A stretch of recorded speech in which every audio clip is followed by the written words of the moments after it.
천국 비유, 극히 값진 진주가 되게 하신 하나님, 이 진주 비유를 함께 나누고자 합니다.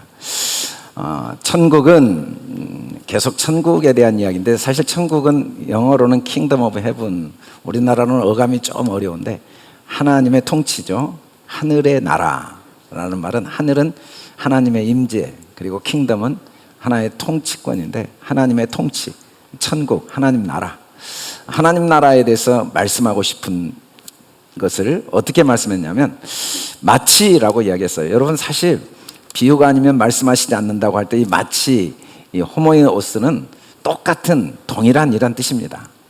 보이는 모든 건 천국을 가르쳐주기 위해서 만들어 놓으셨기 때문에, 가정이건 뭐 우리 육체건 사회건 모든 게 보이지 않는 천국을 보이시기 위해 만드셨고, 자연도 마찬가지죠.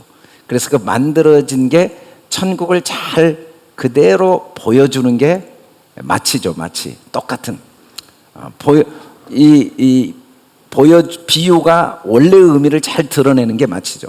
잘 드러내도록 오늘은 진주 비유를 이야기하셨어요. 좋은 진주를 구하는 장사와 같다. 구한다라는 말이 갈망하는 거거든요. 그리고 장사라는 말은 원래 시도하다라는 동사에서 유래된 명사입니다. 그래서 장사는 뭔가를 끊임없이 시도하는 거죠.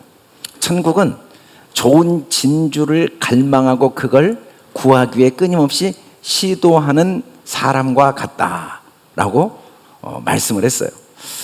이 말씀은 우리가 천국을 얻으려면 천국을 갈망해야 된다. 두 번째는 천국을 얻기 위해서 뭔가를 시도해야 된다는 걸 가르쳐 주시는 말씀이라고 할 수 있습니다. 세 번째는 극히 값진 진주 하나를 발견했다. 이 극히 값진 진주 하나는 마음에 꼭 맞는 진주입니다.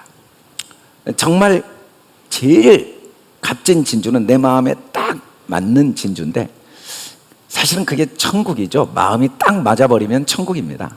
아내와 남편이 마음이 맞다, 사업하는 사람이 마음이 맞다, 같이 있는 옆에 친구가 마음이 맞다, 천국을 따로 설명할 필요가 없죠. 그 자체가 천국인데, 극히 값진 진주 하나는 천국, 하나님, 예수님을 이제 발견했다. 잘 관찰해서 찾아냈다. 야, 진짜 보배가 뭔가 예수님이구나, 하나님이구나, 이걸 발견할 수 있다. 어떻게? 열심히 조사하고 관찰하고 노력하면. 그래서 천국은 끊임없이 노력하고 관찰하고 연구해야만 알 수가 있다.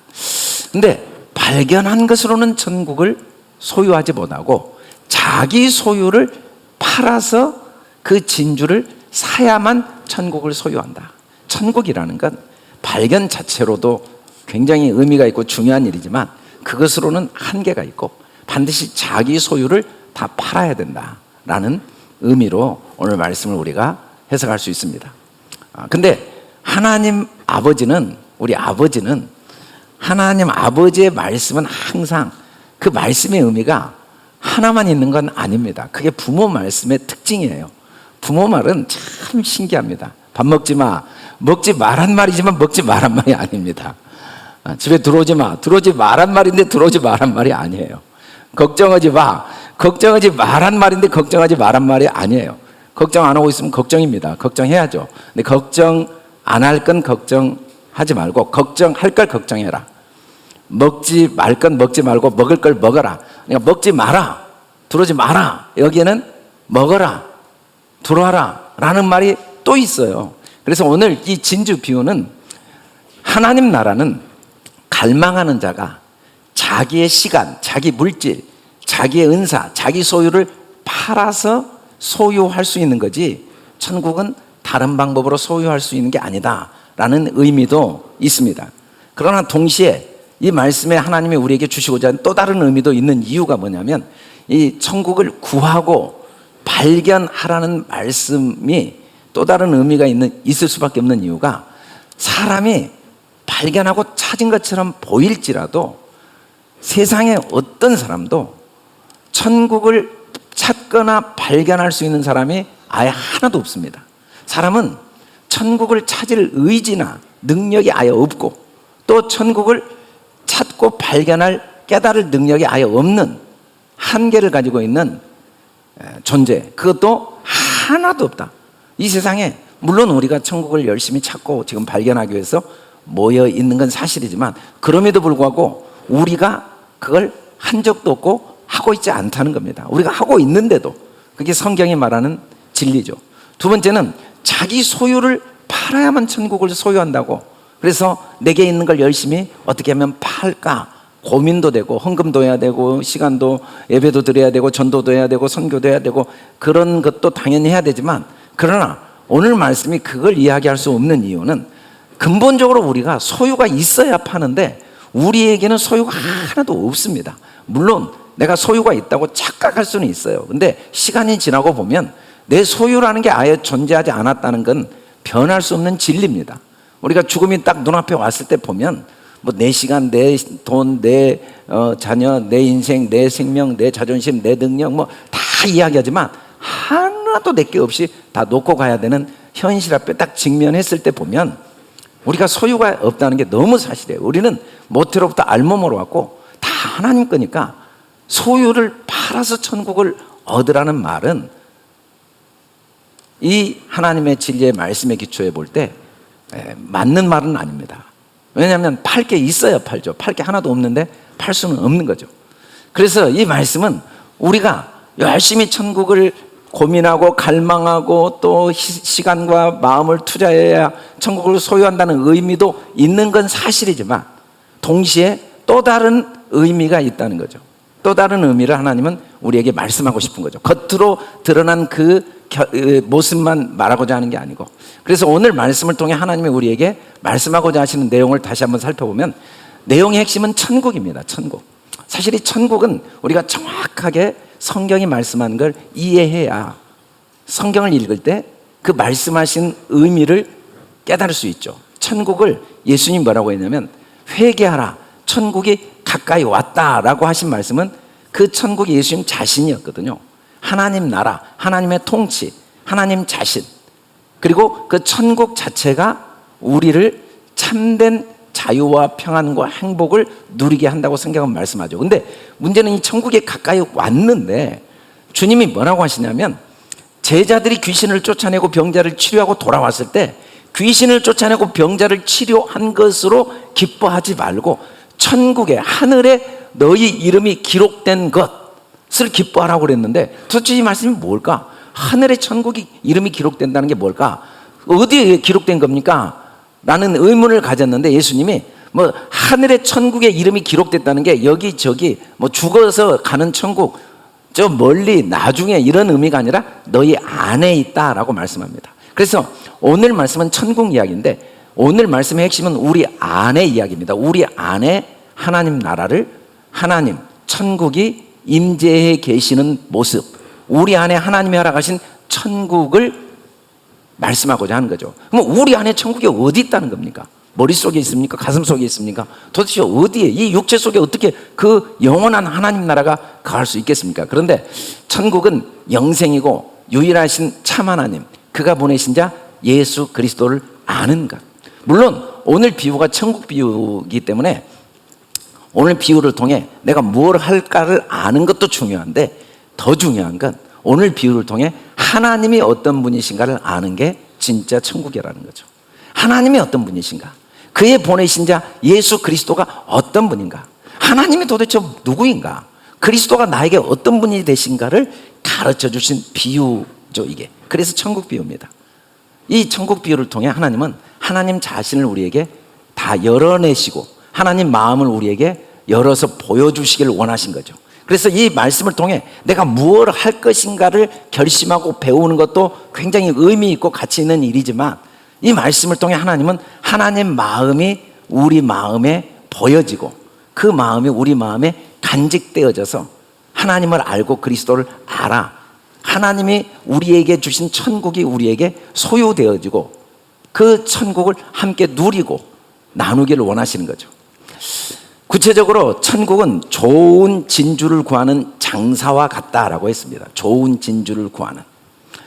좋은 진주를 구하는 장사라는 말은 하나님은 어떤 분이신가? 우리는 하나님에 대해서 내가 생각하는 대로 생각할 수 있지만 하나님이 우리에게 소개한 하나님은 어떤 분이시냐면 하나님은 장사하는 분인데 뭔가를 시도하는 분이죠. 뭘 시도하냐면 창세전에 그리스도 안에서 나라는 사람을 택하셔서 그의 기쁘신 뜻대로 예정하셔서 나를 자기의 아들 되게 만드시고자 하시는 계획을 가지신 분, 그리고 그 계획을 구체적으로 시도하시는 분입니다. 그게 하나님이란 분이에요. 우리는 하나님이 천지를 만드신 것으로 오해하는데, 물론 천지를 만든 건 너무 당연한데 그걸 왜 만들었냐면 나를 자기 아들 만들기 위한 목적으로 온갖 만물을 만드셨다고 말씀하고 있는 거죠. 장사는 보통 노력해서 되는 게 아닙니다.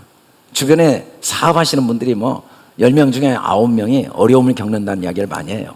근데 그 어려움을 겪는 사람마저도 장사를 시작하기 전에 얼마나 많은 걸 연구하는지 모릅니다. 품목도 정해야 되고, 입지 조건, 고객, 원가 분석, 그리고 앞으로 시대의 흐름, 이 장단점, 온갖 걸 다 생각하고 장사를 시작하죠. 하나님은 우리에게 자기 아들 되게 하시기 위한 계획을 내 형질이 이루어지기 전에 주의 책에 다 기록해 놓은 거예요. 어마어마하게 기록해 놓은 거예요. 우리는 인정이 안 되죠. 어쩌다 내가 태어났고, 어쩌다 내가 나이가 들고 또 여기 와서 직장 생활하고 여기 가정을, 아내와 남편이 가정을 이루고 또 사업도 하고 어쩌다 우리 교회도 나오고 이렇게 살고 있는 것으로 착각할 수 있지만, 천만의 말씀이라고 성경은 말씀하고 있죠. 그 모든 걸 하나님이 그냥 어쩌다가 이렇게 된 일이 아니라 나를 진주로 구하기 위해서, 자기 아들이라는 보배로운 진주로 만들기 위해 이미 다 기록해 놓은 하나님의 계획, 그 치밀한 계획 속에 있다. 하나님은 그런 분이다. 주의 생각이 내게 어찌 그리 보배로운지, 그 수가 어찌 그리 많은지, 제대로 장사를 해서 반드시 성공하고 반드시 원하는 이 결실을 맺기를 원하는 하나님의 그 생각이 얼마나 많은지 상상할 수가 없다는 거죠. 내가 남자건 여자건 내가 이 시대, 이 지역, 이 상황, 이런 모습으로 태어나서 지금까지 살아온 모든 삶의 모든 사건, 상황, 모든 만남 속에는 보배로운 하나님의 수가 다 기록되어 있었다는 거예요. 그냥 우연히 일어난 사건이 아니고, 물론 인정이 안 될 수 있죠. 화가 나고 짜증이 나고 정말 잊어버리고 싶고 지워버리고 싶고 너무너무 의미 없어 보이는 사건들, 다시는 기억하고 싶지 않은 사건들이 있을 수 있지만 그건 내 입장이고, 그래서 하나님이 오늘 말씀하신 거죠. 그건 네 생각이고, 그 모든 사건은 보배로운 수다. 너를 진주로 만들기 위한 나의 보배로운 계획이었다는 걸 오늘 비유를 통해 말씀하고자 하시는 거죠. 근데 하나님이 그런 분인데, 하나님은 결국은 극히 값진 진주를 발견해내시는 분입니다. 이 말은 결국은 하나님의 계획을, 장사를 잘해서 결국은 얻어내시는 분이라는 거죠.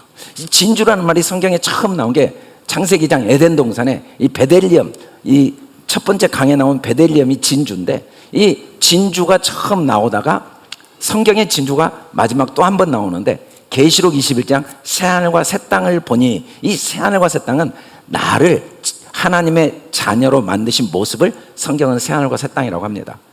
우리 옛사람을, 새 사람, 완전히 하나님의 마음과 형상을 간지가 사람으로 만든 게 새하늘과 새 땅인데, 그 하나님이 만드신 하나님의 아들됨, 자녀됨의 모습을 보니까 여러 모습을 설명하다가 마지막에 그 12문은 12진주니 각 문마다 한 개의 진주로 되어, 그래서 우리 하나님의 자녀들을 한 명 한 명 다 보니까 여러 보석들이 있는데 문은 다 똑같은 진주로 되어 있다는 거예요. 결론적으로 다 문은 진주로 되어 있다고 그랬는데, 이 문이 어떤 문이냐면은, 볼지어다 내가 문 밖에서도 누구든지 내 음성을 듣고 문을 열면 우리 마음의 문, 우리 마음의 문이 극히 값진 진주로 하나님이 발견하신 거죠. 극히 값진 진주라는 건 하나님의 마음에 꼭 맞는 진주. 그래서 우리가 하나님의 자녀로 거듭나서 하나님 앞에 하나님이 우리를 세우셨을 때 그 모습이 어떤 모습이냐면 하나님과 마음이 딱 맞는 모습.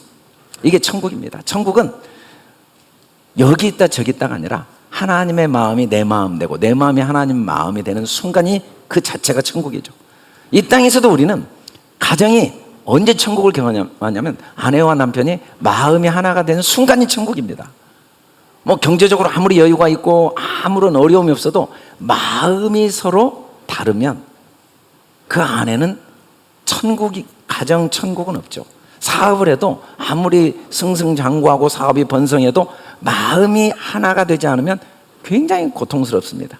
그러나 사업에 어려움과 고난이 오고 실패가 왔을지라도 동업하는 사람이 마음이 딱 하나가 되어 있으면 천국은 빼앗기지 않은 거죠. 사업은 실패했지만, 고난은 있지만 그 안에 지금 현재 실존하는 천국을 빼앗길 수는 없는 거예요. 하나님은 결국 우리를 그 값진 진주, 하나님 마음과 내 마음이 딱 하나 되는 상태로 발견되어지게 만들어 가신다는 겁니다. 극히 값진 진주 하나를 발견했다는 건 결국 하나님은 우리를 그 수를 계속 이루어 가신다는 거죠. 어떻게 만들어 가냐면 구체적으로 자기 소유를 팔아서 그 값진 진주를 만들어 가시는 거죠. 소유를 판다는 건 구체적으로 주님이 내가 하나님 마음에 합한 자가 되는 게 아니라 주님이 나를 그의 마음에 합한 자로 구속, 지명, 만들어 버리신다는 겁니다. 내가, 하나님 자신이 자신의 눈에 우리를 보배롭고 존귀하게 보시면서 사랑하시고 어떻게 우리를 하나님 마음과 하나 되게 만드냐면 자기 생명을 내어주셔서, 구체적으로 인자는 하나님 자신이거든요. 이 땅에 육신 오신 예수 그리스도, 하나님 자신의 목숨을 기꺼이 우리를 위해 대속물, 값을 지불하여 주심으로써 우리 마음을 하나님 마음과 하나 되어 우리가 천국을 소유하도록 만드시고 만다는 겁니다. 구체적으로 값을 지불한다는 건 그냥 쉽게 지불한 게 아니고 자기 생명을 지불하셨죠. 찔리고 또 상하고 징계를 받고 채찍에 맞으시면서 온 몸이, 손과 발이 대못에 박히고 온몸이 채찍에 갈기갈기 찢기시고 물과 피를 다 쏟아내시면서 자기의 생명을 전체를 완전히 다 내어주시면서 우리를 값주고 사신 거죠. 우리는 절대로 하나님을 찾지, 양같이 눈이 어둡고 귀가 어두워서 하나님이 나의 아버지이시고 하나님이 내 인생을 시작하셨고 완성해 가시고 하나님이 나를 모든 걸 책임지시는데도 우리는 제 길로 갈 수밖에 없는데, 이런 우리의 죄악을 다 담당하심으로써 흠없는 자기를 하나님께 드린 그리스도의 피로 인해 우리를 완벽하게 깨끗하게 값진 진주, 살아계신 하나님을 섬기는 하나님 마음이 내 마음이 되는 천국을 소유하게 하나님이 만드시는 분이라는 걸 오늘 비유를 통해 가르치고자 하신 거죠. 오늘 말씀은 하나님 아버지가 자녀에게 하신 말씀이라고 할 수 있습니다. 우리가 너희 각 사람에게 아버지가 자기 자녀에게 하듯 권면하고 위로하고 경계하느니 이는 너희를 부르사 자기 나라와 영광에 이르게 하시는 하나님께 합당히 행하게 하기 위해서 오늘 비유를 하신 거죠. 내가 뭘 해야 되는지를 가르치기 위함이 아니고 나보고 뭘 하라는 걸 가르치기 위함이 아니라 하나님 아버지가 어떤 분이시고 그 하나님 앞에 내가 누구인가를 알므로써 그 하나님 아버지의 아들답게 합당하게 행하도록 권면하고 위로하고 경계하기 위해서 아버지가 자녀에게 가르치듯 가르치신 말씀이다 라고 말씀하고 있습니다. 오늘 비유를 통해 하나님이 우리에게 진짜 말씀하고자 하시는 의미를 다시 한번 정리해 보면, 어떤 분이 정말 과분하다고 생각하는 남자와 약혼을 한 거예요. 모두가 축복하고 또 부모님도 기뻐하고 친구들도 부러워하고 자기도 너무 행복하고 또 그 남자 집안도 너무 이 며느리 될 여자분을 귀하게 여기고 너무 기뻐하고 잘 결혼 준비를 하던 어느 날 파혼을 하게 된 겁니다. 근데 파혼이 문제가 아니고 이 여자가 집 밖을 나오질 않아요. 문 밖을 나오질 않는 거예요. 누구고도 대화를 안 해요. 그냥 문을 걸어 잠그고 있는 거예요. 엄마가 아무리 설득을 하고 너 그런 남자 다시는 못 만난다고, 왜? 도대체 이유가 뭐냐? 남자가 와서 설득을 해도 소용이 없어요. 결국은 이제 아무 방법이 없으니까 전문가의 도움을 구해서 상담 전문가가 와서 이제 돕게 된 거죠. 전문가가 오셔서 이제 많은 사람을 도와봤으니까 이분이 이제 문에다 대고 하신 한마디 말이, 그 남자 사귀는 동안 마음고생 많으셨군요 라는 말을 합니다. 이 말을 들으면서 여자가 이제 속 이야기를 조금씩 하게 되죠. 그리고 결론적으로 이 여자의 결론은 뭐냐면, 나를 존중해 주지 않는 남자와 나는 살 수가 없습니다. 물론 그런 남자를 다시 만날 수 없다는 건 너무 잘 알고, 또 그분이 너무 모든 조건이 나한테 과분하다는 것도 너무 잘 아는데, 나를 존중해 주지 않는 그 남자와 살 수는 없다는 생각, 그리고 그런 자신이 너무 비참한 거죠. 존중받지 못한 자신이 너무 비참하고, 그래서 문 밖에 나오지 않고 자기를 스스로 자학하고 정죄하면서 원망하고 불평하면서 그 어둠 속에 있었다는 거죠. 근데 문제는 이 상담가가 똑같은 경우를 상담한 경험이 있었거든요. 이와 똑같은 상황에 사람을 상담한 경험이 있어서, 성공한 경험이 있어서 이분을 상담할 수가 있었어요. 그분에게도 똑같이 그 남자와 사귀는 동안 참 마음고생이 많았군요 라는 말을 들은 그 다른 여자는, 이전 여자는 뭐라고 이야기했냐면, 나를 너무 존중해 주는 남자 앞에 내 모습이 너무 초라해서 그 남자를 만날수록 내 자신이 너무 비참해서 그 남자와 결혼할 수가 없었습니다.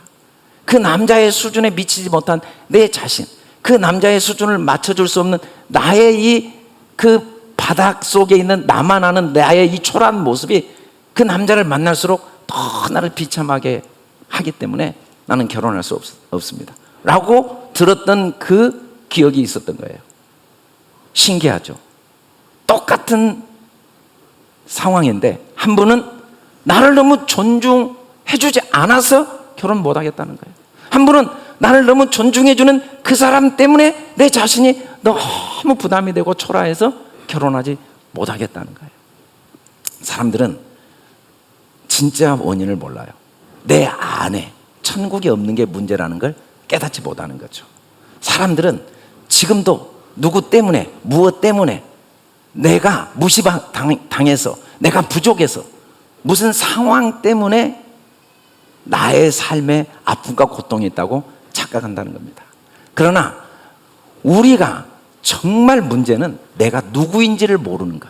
왜 내가 누구인지를 모르냐면, 나를 만드신 하나님이 누구인지를 모르는 동안에는 영원히 내가 누구인지 모르는 거죠. 나는 값주고 사신받은 극히 값진 진주라는 사실, 나의 모습이 어떠하든, 우리가 흔히 비유할 때 뭐 5만 원짜리 종이가 누렇게 아주 오래 빛바랜 종이건, 아니면 구겨진 종이건, 아니면 마침 화장실에서 종이를 빼다가 모르고 그냥 화장실에 한번 들어갔다 나온 5만 원짜리건, 빳빳한 5만 원짜리건 구매력이 똑같은 것처럼, 우리 자신은 하나님께는 똑같이 값진 진주로 사신받은 보배로운 진주라는 사실을 깨닫지 못하는 동안에는, 그 부르심을 받은 그대로 하나님이 내 안에 거하시는 천국을 소유하지 못하는 동안에는, 남들이 부러워하는 어떤 모습에 도달한다 할지라도 여전히 상처와 아픔이 있는 거죠.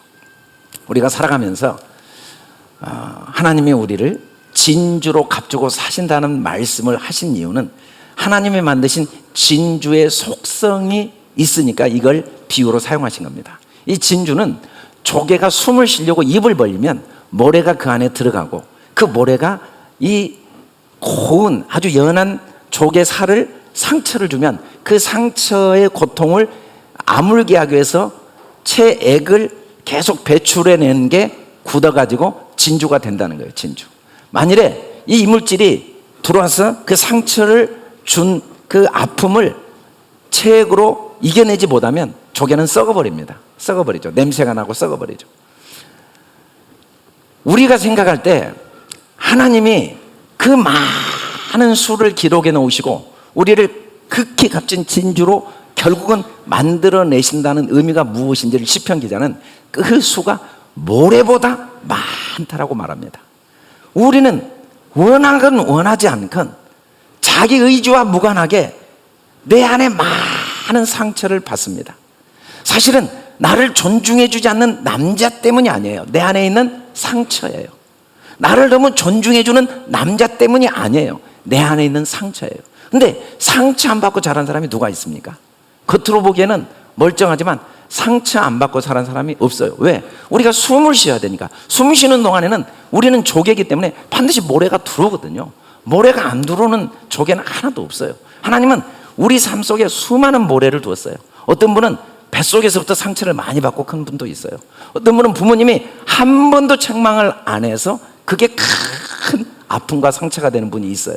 어떤 분은 부모님이 너무 무관심해서, 어떤 분은 너무 과잉보호해서, 어떤 사람은 너무 말을 끊임없이 요구하는, 무시하는 말, 비난하는 말, 정죄하는 말, 불신하는 말, 이런 말들을 하나하나 자기도 모르게 들을 수밖에 없는 이 사회 구조 속에 내가 잊어버렸지만, 나는 기억하고 있지 못하지만 내 마음의 그 깊은 곳에 끊임없이 모래알들이 되어 그 상처를 입혀서 그 상처들이 내 속에 숨어가지고 결혼 생활에 드러나는 거죠.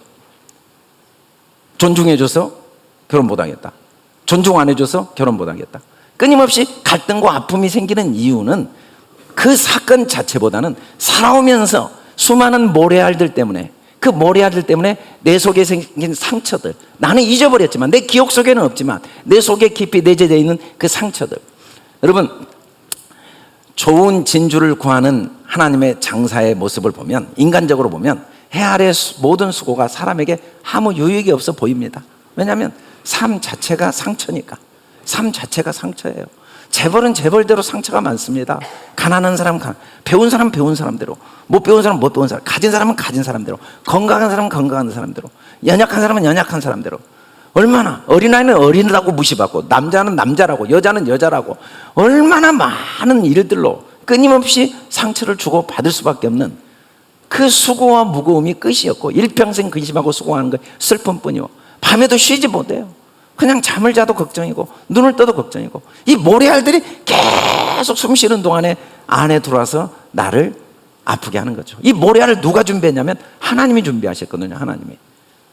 그래서 이 모래알들이 나를 괴롭히는 게 괴롭힘이 아니라, 결국 내 안에 진주가 만들어지지 않으면, 진짜 내 안에 나를 올바로 보는 하나님의 마음, 하나님의 눈, 하나님의 문, 마음의 문이 열려서 하나님의 마음이 내 마음이 되지 않으면 세상 어떤 환경 속에서도 천국이 없다는 걸 아시는 하나님께서 끊임없이 모래를 배열하셔서 내 속에 진주를 만들고 계시는 본심을 깨닫도록 예수님이 십자가에서 죽어주신 거죠. 이 세상에 일어나는 수많은 모래알들, 남편과 아내, 부모와 자녀, 친구들, 사회생활, 직장생활, 국가와 국가 간의 사상과 이념, 얼마나 많은 상처를 주고받습니까? 하나님 왜 이런 걸 만드셨을까?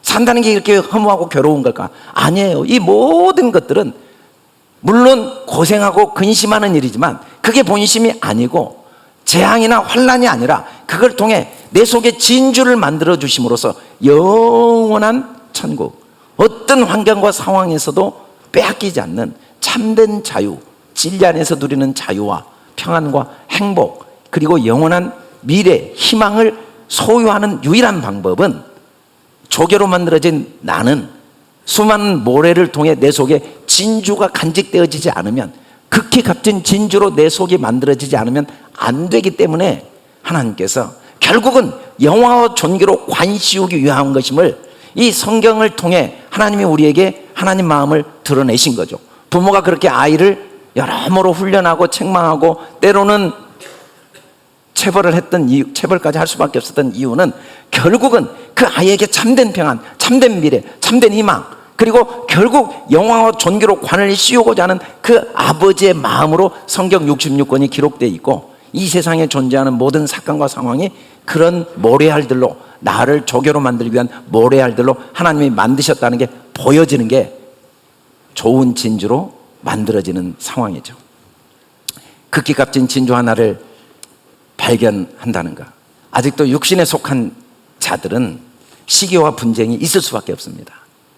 내가 내 안에 진주를 소유하지 못하면 그 모든 사건과 상황 속에 나를 향한 하나님의 사랑과 나를 참된 평안과 미래를 주기 위한 하나님의 계획이 있다는 게 깨달아지지 않는 동안에는 시기와 분쟁이 끊이지 않죠.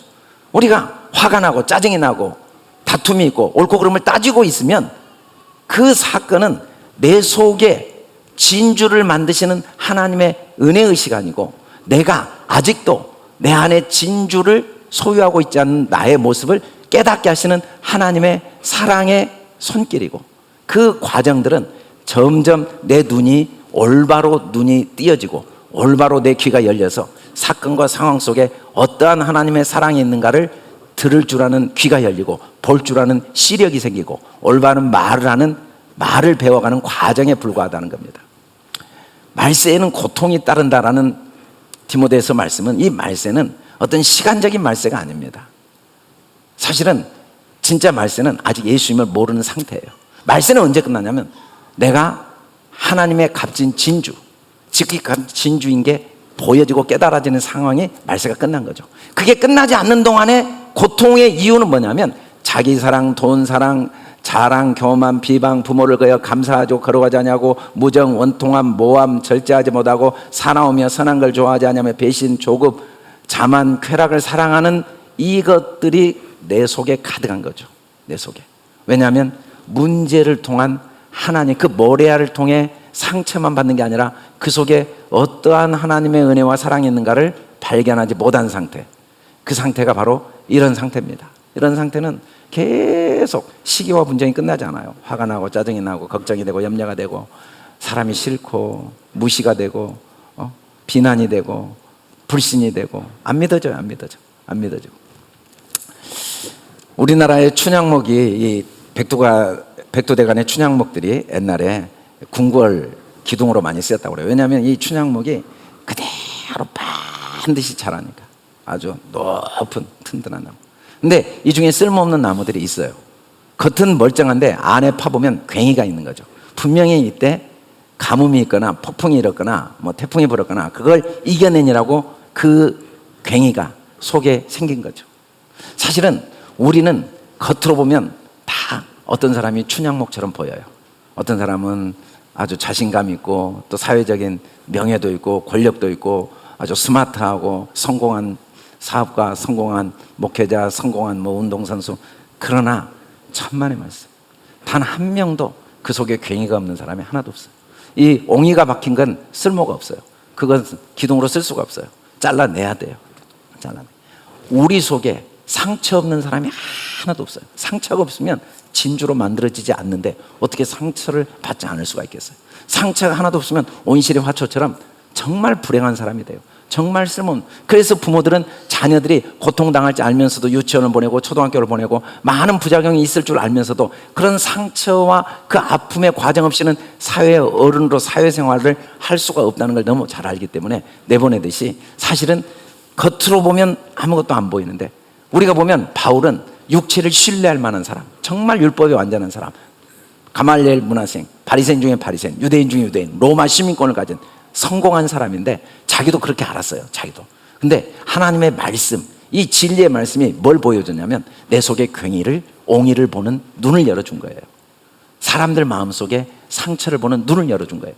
모두가 나를 미워한 게 아니고 자기 안에 있는 상처구나. 내가 그 사람 때문에 상처받은 게 아니라 내 속에 있는 상처구나. 내 속에 이 진주를 만들어가는 하나님의 과정 속에 필수적으로 겪어야만 됐던 모래알로 인한 상처들이 나를 이렇게 분노하게 하고 원망하게 하고 불신하게 하고 남을 비난하게 하고 있구나. 옳고 그름을 따지게 하고 있구나. 이 상황이 문제가 아니고 내 속에 진주를 만들어가기 위해 하나님이 필수적으로 주셨던 상처들이 이렇게 서로를 아프게 하고 서로를 고통스럽게 하는구나가 보이는 게 하나님의 은혜입니다. 이게 진리죠. 이게 진리. 오늘 비유도 그걸 보여주시는 거죠. 문제의 원인이 나를 진주로 만들기 위한 하나님의 사랑의 손길임을 깨달아 알고 이 상처를 통해서 원망하거나 후회하거나 잊어버리고 싶고 또 막 과거를 끄집어내서 막 누구에게 책임을 돌리지 말고 그 속에 어떤 하나님의 수가 있었나, 이걸 통해 하나님이 어떻게 나를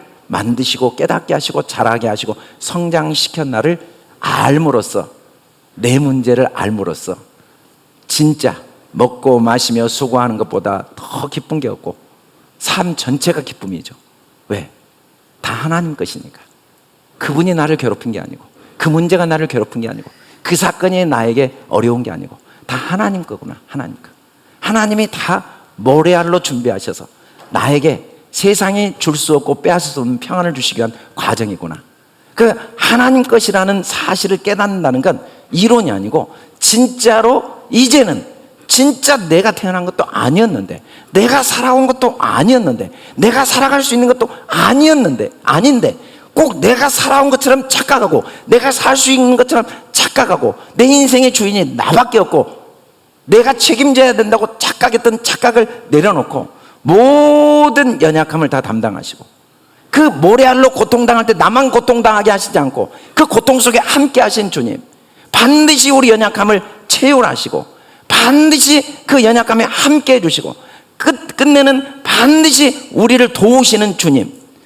혹시 내가 풀무불에 들어간다 할지라도, 혹시 내가 원치 않았지만 노예로 끌려갈지라도, 감옥에 갈지라도 나 혼자 가는 게 아니고 하나님의 모래알로 준비된 나를 위한 사랑의 수이기 때문에 그 어떤 상황 속에서도 결국은 혹시 내가 갑자기 육체의 죽음이 온다 할지라도 그것마저도 하나님이 준비한 모래알에 불과하고 결국은 나에게 하나님이 주시는 영원한 평안과 미래를 주시기 위한 하나님의 계획 속에 있다는 사실을 인정하고 이제는 삶 전체를 즐거워하는 것, 과거도 다 감사하고 앞으로 일어날 일도 어떤 일이 일어나든지 그 자체가 너무 기쁜 일이고, 혹시 다툼이 와도 그걸 통해 또 깨달고 배우니까 은혜가 되고, 그걸 통해 또 겸손히 더 하나님을 가슴에 품게 되고 그 은혜를 더 깊이, 그 뜨거운 눈물이 영롱한 것처럼 그 눈물 속에 더 큰 하나님의 사랑을 경험하는 축복이 있다는 사실을 알기 때문에 이제는 더 이상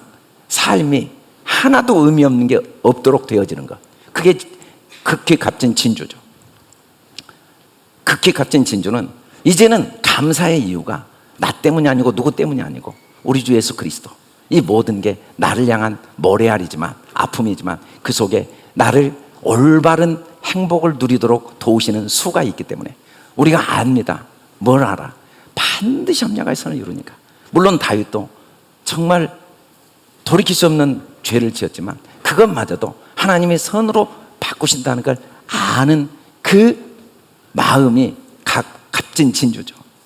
반드시 마침내 영화롭게 하고 말기 때문에 내가 아무리 실패하고 싶어도 나의 삶의 주인이 내가 아니고 그 사건 모두를 넉넉히 선으로 바꾸신 주님 때문에 결국은 승리할 수밖에 없다는 이 진리를, 변할 수 없는 진리를 간직하고 있는 모습이 바로 하나님 마음에 합한 모습이고, 이게 바로 값진 진주죠. 값진 진주.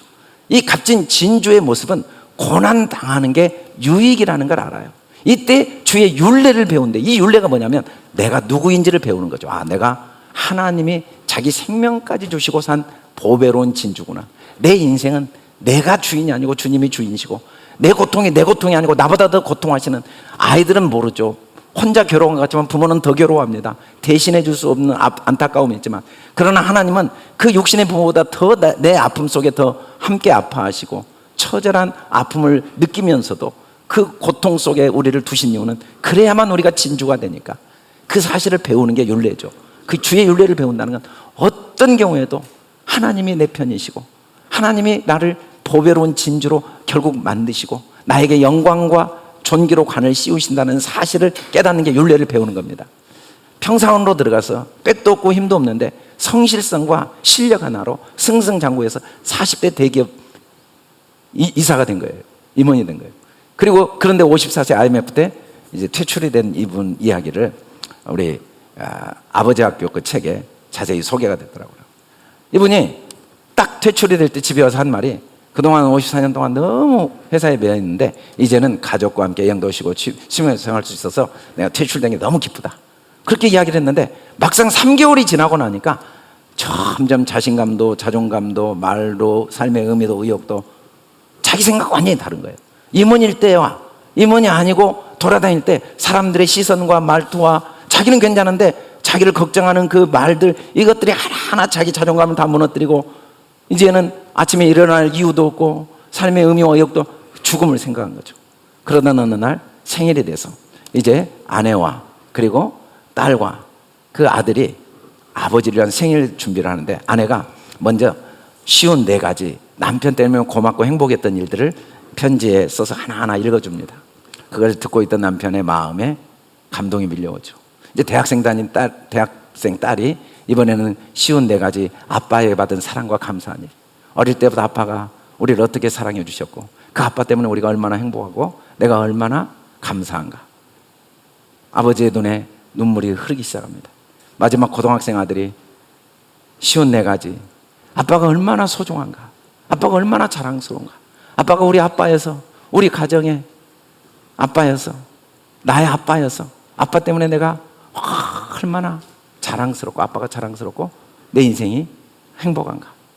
그 하나하나를 아들이 읽어가는 동안 결국은 아버지는 통곡을 하고 온 가족이 눈물바다가 된 그 간증이 책에 소개되더라고요. 결론은 이거였어요. 내가 이렇게 소중하고 내가 이렇게 값진 사람이라는 걸 안 이상 내가 앞으로 어떤 어려움이 있어도 나도 열심히 살겠다는 아빠의 다짐. 그리고 모든 가족들이 이 아빠가 이사이고 승승장구할 때는 몰랐는데 어려움 속에서 낙심하고 절망하는 모습을 보면서 얼마나 보배롭고 소중한 분인가를 다시 한번 보는 눈이 열려서 그걸 함께 나누는, 고난이 없었다면 이 아빠, 남편 얼마나 보배롭고 소중한지 배우지 못했겠죠. 나라는 존재가 실력이 아니고 어떤 능력이 아니고 사회적인 지위, 명예가 아니고 나라는 존재 자체가 얼마나 보배롭고 소중한 존재인지 고난이 아니었으면 몰랐겠죠. 하나님은 어쩔 수 없이 때로는 모래알을 우리 조개 안에 넣습니다. 왜? 그 헛된